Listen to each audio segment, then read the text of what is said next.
Hey, how you doing? This is RJ. So today I'm going to talk about why the entertainment industry is not only going to double down on its quote-unquote progressive agenda in the near future, but they're going to double down in a very specific way. And this specific way is going to be a preparation, at the very least, for a scorched earth policy. Because they, like us on this side, are seeing that, yeah, there are cracks starting to form in their monolith of this is what everyone wants and this is what you're going to get. But since they see those cracks starting to form and they see that things might start to change back to the old way of doing things, they're preparing now for a scorched earth policy to destroy the forms of entertainment they have been working on, or at the very least, to make them unusable by anyone else, in order for their quote-unquote legacy to be preserved. But before I get there, I just want to reiterate something that I've been saying on my channel for the last little while. Now is the best time ever if you want to create something. Go out and create, because their monolith is starting to come down. And so if you have that system up and running by the time it actually collapses, you're going to be in a very good position. Now, I'm not saying it's easy. Trust me, it's not easy. I've only gotten one book out so far. Right now, I'm having a little bit of trouble more with the legal aspect of setting up a company in order to keep on publishing my books. Well, actually, it's not that part. That part is pretty easy. It's more all of the small little things that have to be done, all the I's dotted and T's crossed in order to continue to run smoothly after you've initially set everything up. So there are challenges, but it's definitely worth it. And just a little side note on that, for everyone who is waiting for my second book to come out, which is CROM the Destroyer, it doesn't look like I'm going to be able to put the Indiegogo campaign up until the fall. However, I'm also working on some smaller projects. Right now, I'm doing a 22-page story, which is basically a floppy, which I'm going to publish digitally on a members section of my YouTube channel. It's probably going to come out a page a week, but I'm also trying to get some other stories going so that you can have more than just a page a week. These will eventually be backup stories, either within a main book that I'm going to publish, or might just be extras like a floppy that will be sold with a campaign. But members will be able to read these stories before they actually come out. I'm also trying desperately to find an artist, a manga-style artist. I guess it would be more of a manga-style painter, because I want to do a silent story, which consists of 12 pages, but most of the people who do that kind of work will not contract to do a project that large because they're just used to doing single pieces. I want my artist to do 12 pieces. So there's a lot of these projects that I have coming down the pipeline, some again which I'm trying to get out to you as soon as possible. But again, the point being that now is the time to create. Now is the time to get out there and try to create. But back to the topic at hand. In order to show you that, yes, the entertainment industry is going to double down on its quote-unquote progressive agenda, and that at the same time there is an underlying strain of we're going to prepare just in case things start to go south on us. In order to do that, I'm going to go through a number of articles and small little stories that I've run across over the last couple of weeks. Things that aren't big enough to do an entire video about, but do have this underlying theme to them, each within their own unique way. And part of the reason why I'm doing this is because you can see a gleam of hope in a lot of people's eyes right now, looking at things like Top Gun Maverick, seeing how much money it made, or seeing the attention and the millions of dollars that Eric July is getting for his non-woke comic, which is being presented as a non-woke comic, or how poorly the new Marvel television shows and movies are actually doing.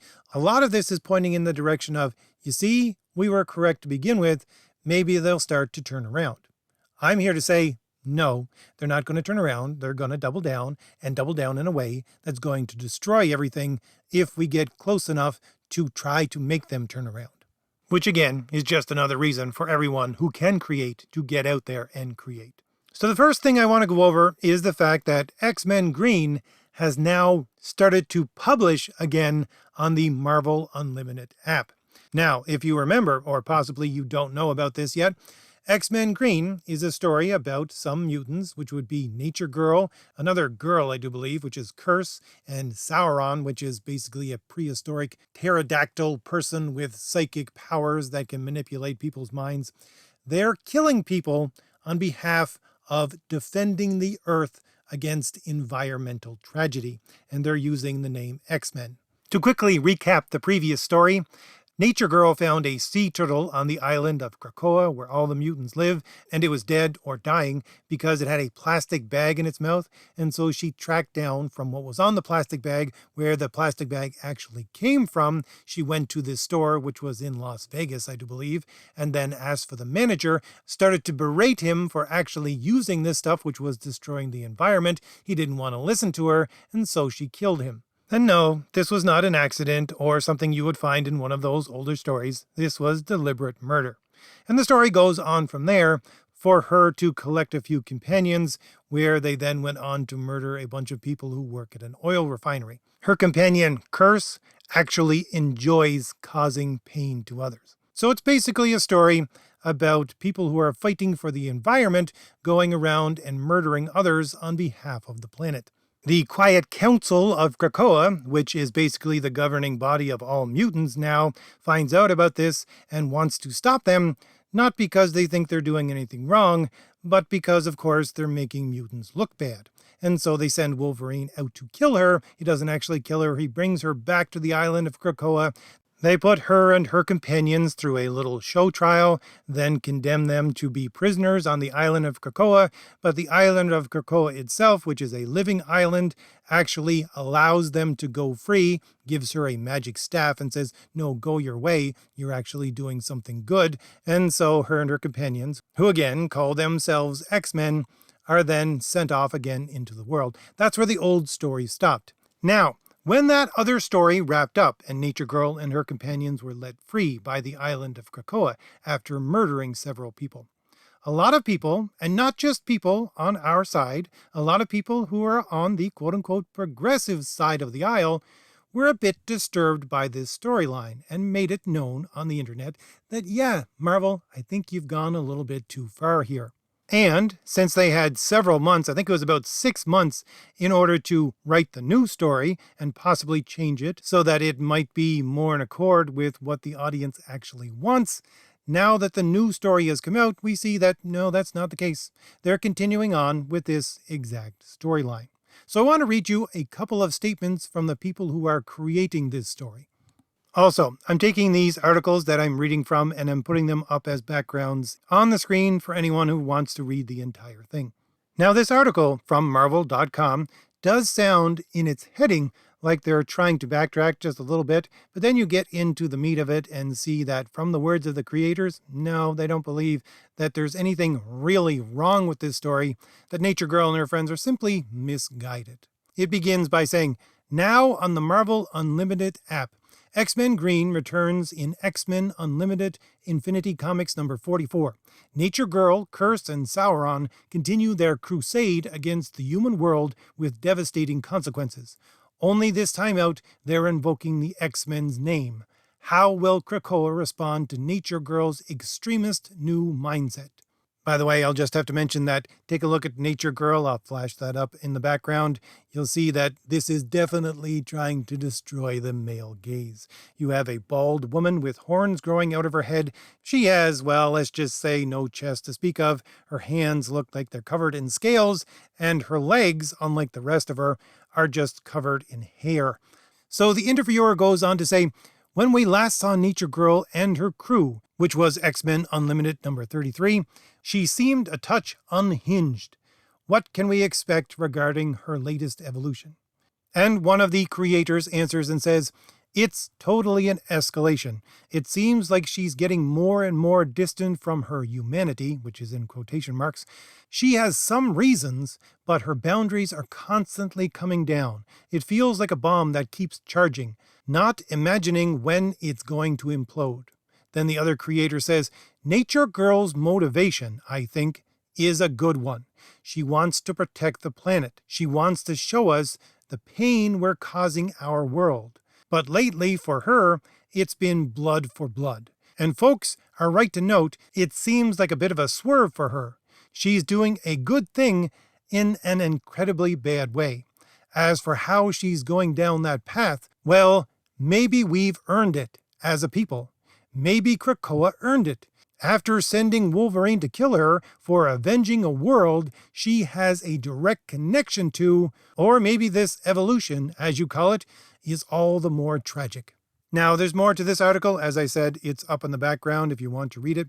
But the other thing that I want to concentrate from this article is when one of these creators also says, when he's talking about the fact that he didn't create these characters, he's just been now given them, he says, "I'm a steward here for characters they've already made great, heartbreaking, and exciting." So let's just quickly pull a few things out of what has been said and I've given to you. First being the fact that this creator thinks these are great characters. Now, you'll notice that never are they called villains at any point. He calls them great characters. And what more, the title for the book is X-Men Green. So they've been given by Marvel, the people who are producing and publishing this story, the heroic title of X-Men. Now, within the story, they're trying to build the whole thing around, are they really X-Men or not? And the answer is given right there by the title. Yeah, they are. They are X-Men. These people who go around murdering others in the name of the environment, yeah, they're X-Men.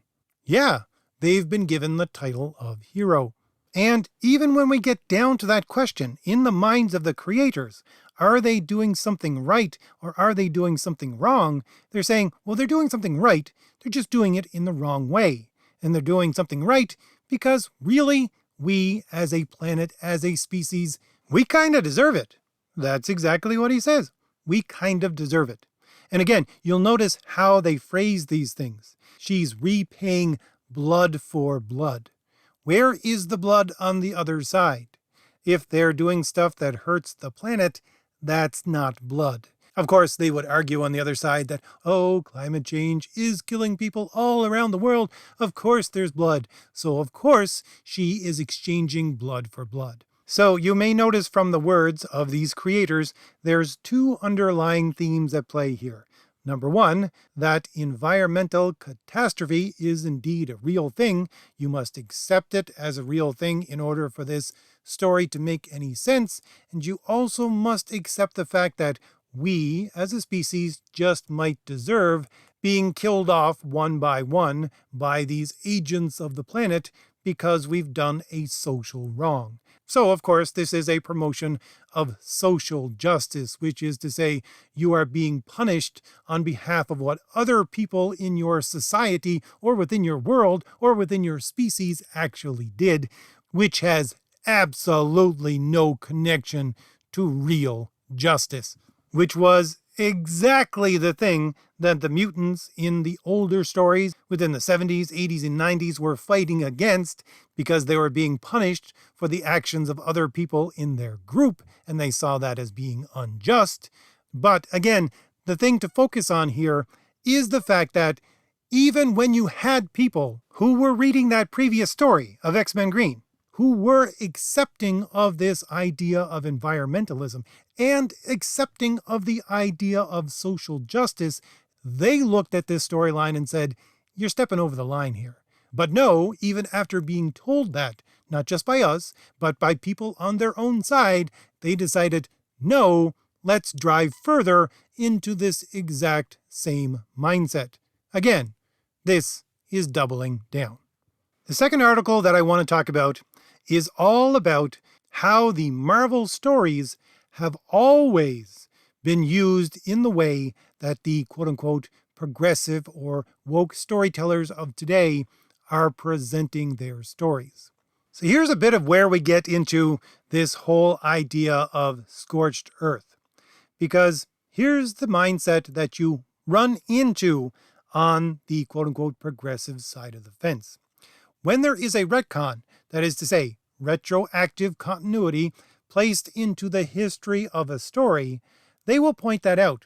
But when that retcon is a retcon that is promoting their agenda and is there to support the idea that this is the kind of storytelling that's always been there, it is presented as actual fact and actual history, not as a retcon. It's kind of like that 1984 statement where they say everything has been rewritten. Everything gets rewritten in order to support the current narrative. That's exactly what they're doing with the history of their entertainment. And that's certainly for comics, but really is for all forms of entertainment right now. You look at things like Doctor Who, you look at things like Star Wars or Star Trek. They're trying to rewrite the continuity in order to make it seem like it's always been this way, while of course giving no real evidence that it's always been that way, or at the very least, evidence that is suspicious to say the least. So to present you some evidence of this, I'm going to go through another article from Marvel.com. This article is titled Marvel's Voices, which is one of the Marvel comics. It says Marvel's Voices, Decoding Comics with Angelique Roche. The host of Marvel's Voices dives deep into the history of the Comic Code Authority and its impact on the LGBTQIA+ representation in comics. Now, I've done a video about this, I think it was 2 weeks ago, but I want to take out just a couple of paragraphs from this article. Again, I'll put the entire article in the background if you want to read it, and I should take those links for those articles and put them in the description as well if you want to go over to Marvel and read them there. But the important part of this article is near the beginning, where the writer says, and again, you have to remember she's talking about the Comic Code Authority, first of all. She's saying, before 1989, the Comic Code expressly disavowed any suggestion of homosexuality in comics, outright banning LGBTQIA+ characters from any book bearing the Comic Code Authority seal. The code even went a step further by encouraging stories to promote cisgender, heteronormative, nuclear family structures. That's progressive speak for a normal nuclear family, by the way. In addition, the Comic Code expressly disavowed things like the portrayal of drug use and negative depictions of law enforcement, among others.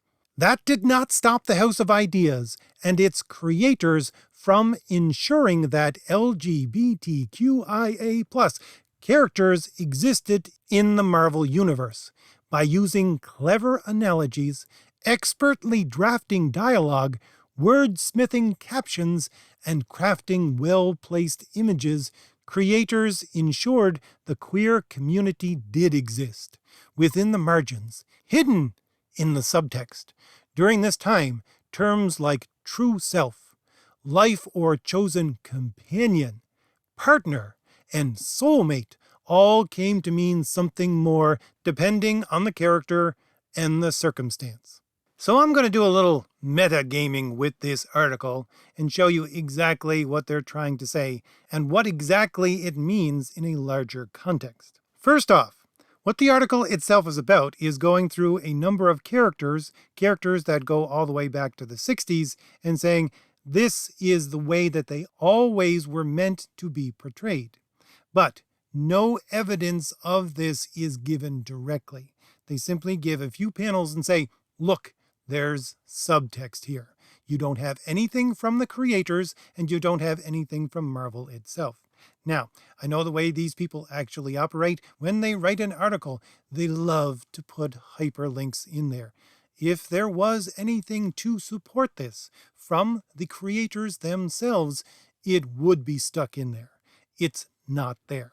Now, I know lack of evidence does not constitute evidence, but the fact still remains, she's not giving any concrete evidence except to say, this is how I read this panel. And this is how everyone should read this panel, even though a word like partner can mean a dozen different things, and I'm certain never in the 1960s meant what these people are trying to say. But the writer of this article, who is Angelique Roche, she is very clever. I will admit that. I have listened to so many podcasts that she's been on. She's well-spoken and she's very clever. And she proceeds upon an assumption that everyone on her side accepts, and funny enough, almost everyone on this side, people who don't like these quote-unquote progressive stories, accept as well. It's the idea that the Comic Code Authority was a government censor. And, I'm sorry, but I've looked into the history of the Comic Code Authority. It's actually one of the things that I'm fascinated with. That's not really what it was. Now, sure, it may have had some beginnings that had connections with the government, but it's always portrayed as if the government is sticking its hand purposefully into the way that these stories are being told. They are censoring them and using government control to do so. This was never actually the case. No comic producer had to submit anything to the Comic Code Authority. There were a number of comic book printers who simply did not do so. They were never punished. There was never a fine to not submit their stuff to the Comic Code Authority. Sure, there was some market forces at play there. There were some people who said, I'm not going to advertise in your book unless you have this stamp on your book. But again, that's just the free market. The point being that everyone, including Marvel and DC, willingly submitted all of their stuff to the Comic Code Authority for them to okay it. There was no compelling of them to do that. They did it voluntarily. And the reason, if you read the exact comic code of why they did this, was because, yes, and I know, if you look into the history of where it began and the person who began this entire movement, you'll see some shady things, I agree. But the point of the statement of what existed for a number of decades was to ensure quality within the creation of these comic books, and they did so by putting together a system of rules that was acceptable for behavior within polite society. That's basically what it was.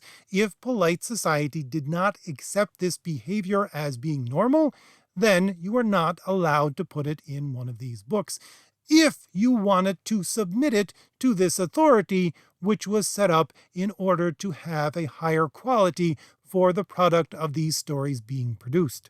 And of course, it changed over the years. As the society changed, and some things changed within the society and began to be accepted as normal, then the comic code would be revised, and so those things were allowed as what the society actually accepted. And for proof of this, all we have to do is to go and look at an interview that Stan Lee did about one of the comics that he published in the 1970s. It was a Spider-Man story that contained issues of drug use. Now, according to the comic code, he wasn't allowed to put that in. He submitted it to the comic code because he thought it was an important story to be told.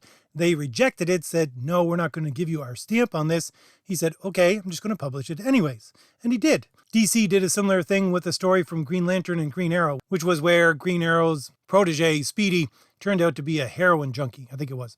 But the thing is, when Stan Lee was talking about this exact thing within an interview, he said, yeah, there was no problem. We just, for those couple of issues, didn't publish with the Comic Code Authority. There was no impact on his company.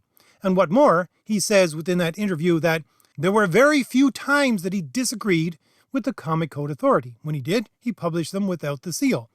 But most of the time he agreed with it because most of the time they're asking him to publish the exact same kinds of stories that he himself wanted to publish.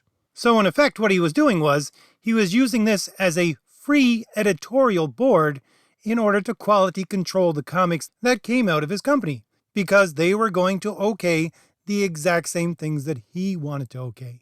But the reason why I'm going over all of that is because this article proceeds upon the exact notion that the Comic Code Authority was a censorious board that intrusively stuck its hand in the creation of all these stories when it wasn't wanted. That is not the case. It was wanted. It was asked for. It was producing the quality control that Stan Lee himself admits is what he wanted. And further to that, I've listened to interviews from other former editors-in-chiefs from Marvel Comics who said right up until the 1990s, at the very least the early 1990s, there were still people in control of Marvel Comics who would say, no, we don't want these kinds of stories. This was, by the way, Bobby Chase, and she said to herself, well, I know they're going to reject it, therefore I'm going to do it anyways and just deal with the punishment. But again, this article sets out the premise that the Comic Code Authority was this mean overlord that didn't allow the creators or Marvel Comics itself to put out the kinds of stories that it wanted to put out. Now, that may be true for some of the creators. Again, they give no evidence of that, but it was not true for Marvel Comics. And this is the important factor, because it's something I mentioned within my previous video about 2 weeks ago. They're saying that it was the intent of the author, with the okay of Marvel Comics, to put all of this subtext in, and they know it's the case, again, not giving any evidence for this, and that's why all of these retcons actually existed from the very time of the inception of these characters, because they were always meant to be that way. Now, I'll get back to the implications of what this means in just a minute, but I want to point out something else. The something else is the fact that these people are making these statements freely within the confines of Marvel. Now, I've heard a number of people on a number of different Marvel podcasts talk about how litigious Marvel Comics actually is. So much so that the writers and the creators of all kinds that are producing their comics cannot go to specific websites, cannot read specific things, cannot talk to specific people. This is within their legal contracts. Why? Because Marvel and Disney doesn't want to get sued. So basically, they're not allowed to go to any sites that have fan fiction. They're not allowed to talk to anyone about fan fiction. They're not allowed to associate with people or associations that produce fan fiction. Why? Because a fan can take his fan fiction and say, hey, look, I told you about this story 5 years ago, and then you wrote this story that is extremely similar to it just now. That's my story. You ripped me off. I'm going to sue Marvel. So Marvel is very controlling, is very litigious, is very concerned about what its creators say and what they do. And this leads to a very interesting point. If you take the subtext of that article, where they say that, yes, Marvel wanted to produce these things, but the Comic Code Authority never allowed them to, and you show that to be false, which I just did, you'll notice that what actually happens is that if that was the case, and all of this subtext was in there from the time of the 60s onward for these children's stories, that means that the authors and the other creators were purposefully circumventing their editors, Marvel Comics, and the industry standard to put in things in their comics which were not acceptable by the society at large. And if that's the case, if that's what you're saying, that is something that is very damaging, or could be very damaging, to the reputation of people who create stories. One example, just from this article itself, she talks about one of the girls from Power Pack, which they've now made an alphabet person. So they're saying from the very beginning of this character, back in, I think it was 1984, this character was meant to be part of the alphabet community. But when this character actually came out, when this character actually ran in those original Power Pack series, she was 6 years old. And the stories were most definitely produced for an audience that is around 6 years old. So their claim is that these people, these writers, were putting in this purposeful sexual subtext within these stories, just like this one, for 6-year-olds, about 6-year-olds. That is a damning accusation against someone who actually creates stories. No, it might not be right now in today's current climate, but it could very easily turn on them. And one of these creators, or more likely, one of their descendants who actually deals with their estates, could very easily sue Marvel and say to them, look, you are damaging the reputation of my mother, my father, whoever it is, the person who created these stories, by making these accusations that they were putting in secretly this subtext that no one wanted there for children. But my point being, I'm sure people at Marvel have already thought of this. I'm sure. And again, you have to remember, they give no evidence, none, that this is the intent of these authors from the beginning. So it would be pretty easy to prove that this was, well, defamation really in one way or another, at the very least against their estate. But again, they don't consider this, even though they are a very litigious company. Why? Because as a company, they believe they're on the right side of history. They believe that there never is going to be a time where they go back to a place where people will claim that this is a bad thing that they actually did, to try to teach 6-year-olds about a girl who was a 6-year-old who had a sexual inclination that no one wanted to see there, and the author had to lie multiple times in multiple ways to multiple bodies in order to put in there. And that's important. That's really important.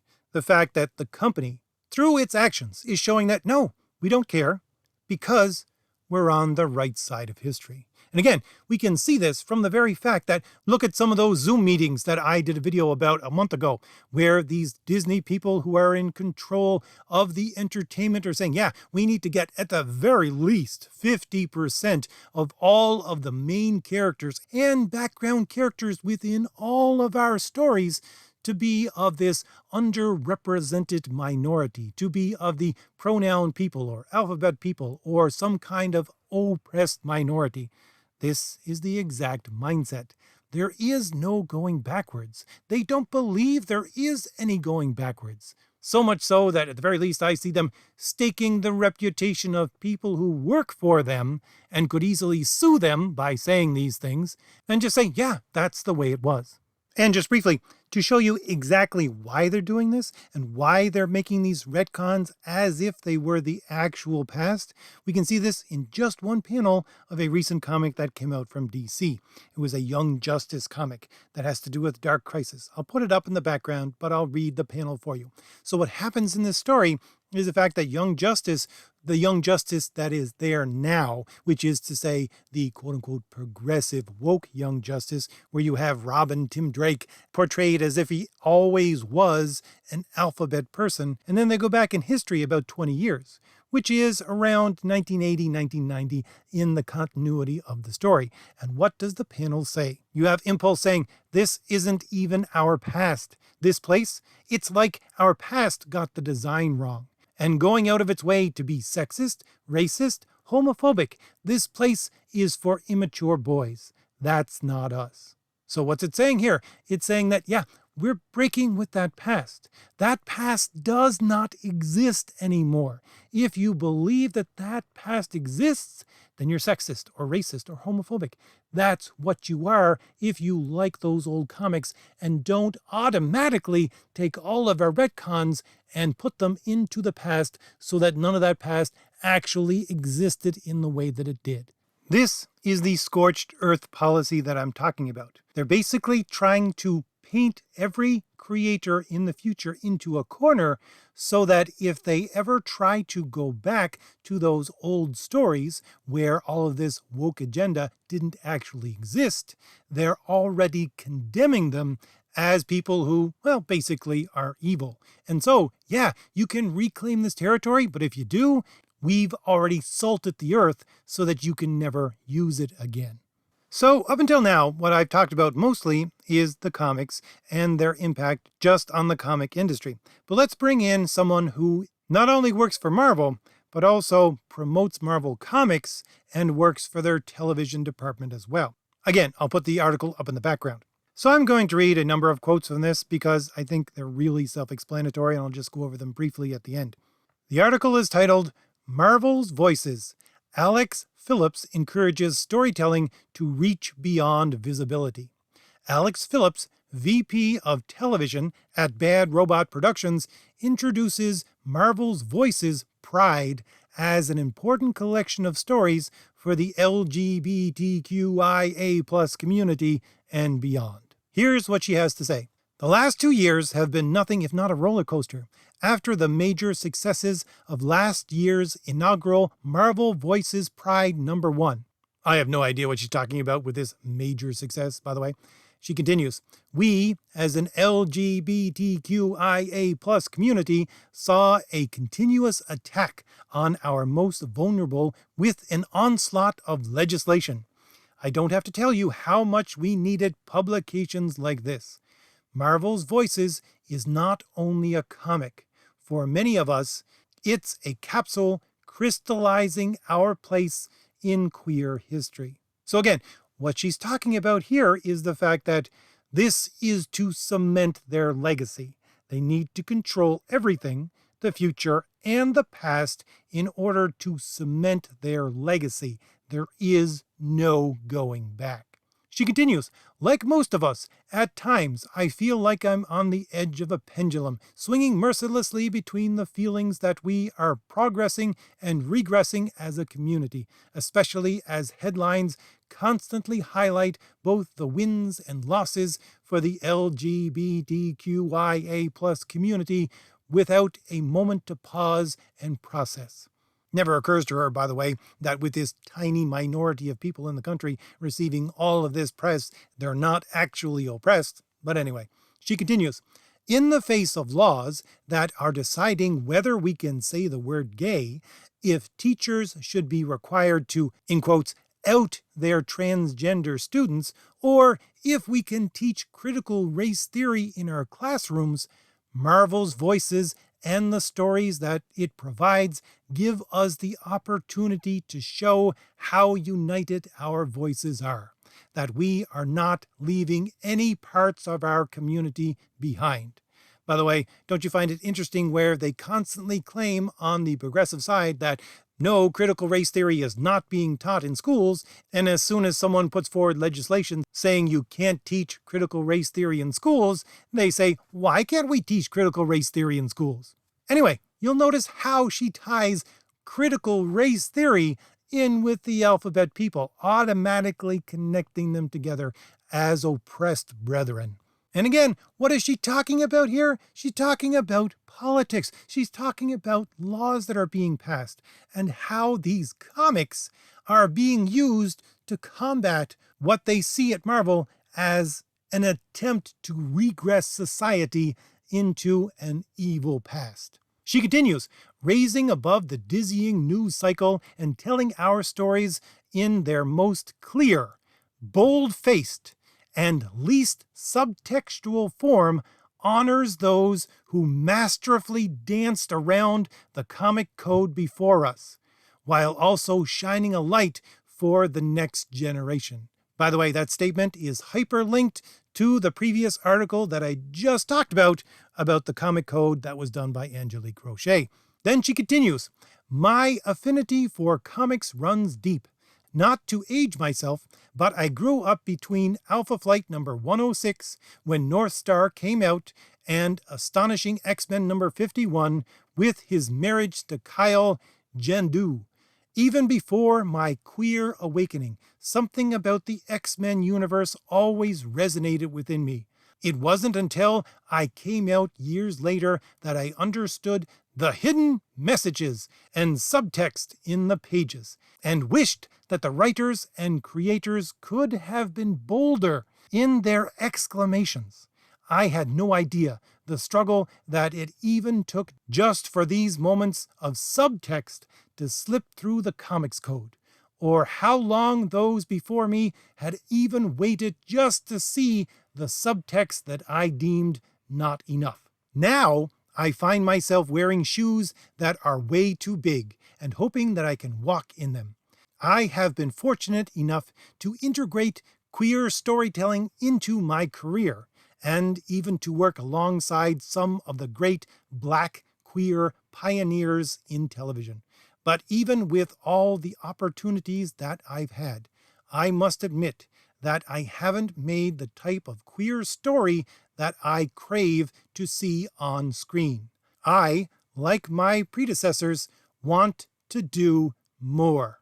Also, like my predecessors, I am painfully and acutely aware of the uphill battles that come with genuine change. I have and continue to see just how hard it is not only to get LGBTQIA+ stories told, but to maintain the authenticity of our characters. Working within the science fiction and fantasy genres, one might think that allegory would make it easier to incorporate queer stories.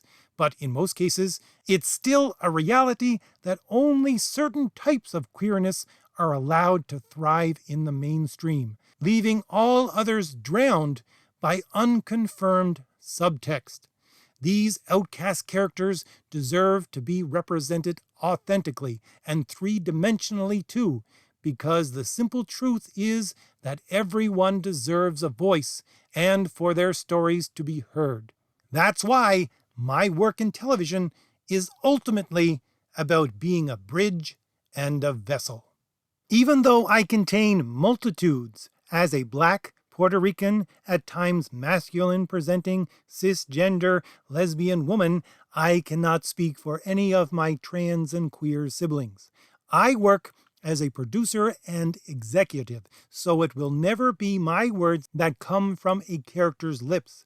That's why it's imperative to me that I uplift writers now who will one day write those words.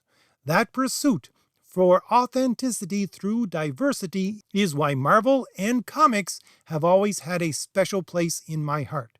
Stories like the ones you're about to read supersede film and television, blazing a path forward and shining a light on the places where others are afraid to look. But if we've learned anything from the current news cycle, it's that visibility does not equal liberation.